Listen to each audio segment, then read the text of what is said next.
Haigitarashimana reka nguhungireho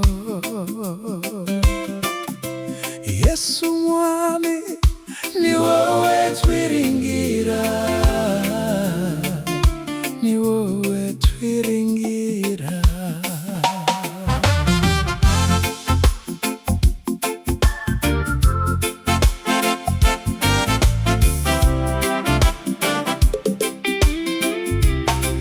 Haigitare chimana reka nguhungireho kubw'imbabazi zawe kera waramenewe, none ubu nkwihishemo umujinya w'Imana. Ni wowe twiringira, ni wowe duhungiraho, ku musaraba wawe tubonamo agakiza, ubuntu bwawe gusa nibwo budukiza. Yesu mwami ni wowe twiringira,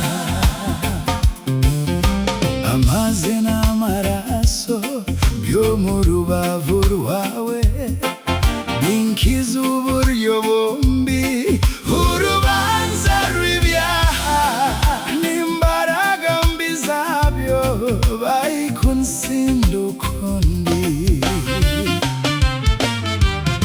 Ni wowe twiringira, ni wowe duhungiraho, ku musaraba wawe tubonamo agakiza, ubuntu bwawe gusa nibwo budukiza. Yesu mwami ni wowe twiringira.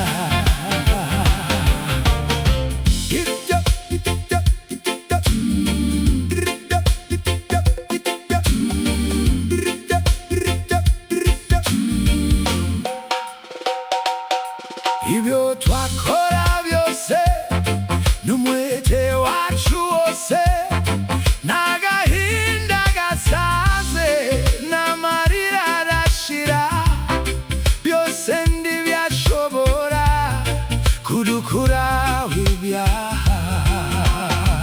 Nta mbaraga zacu, nta mirimo yacu byadukiza twenyine, n'ubuntu bwawe n'urukundo rwawe ruduhesha ubugingo. Ntacyo nzanye mu ntoke kibasha kunshungura, simfite icyo naguha, nizeye umusaraba uwo wamfiriyeho, niwo njya niringira. Dore nambaye ubusa, ndakwinginga unyambike, sinabasha kwikiza, ndagushaka ubu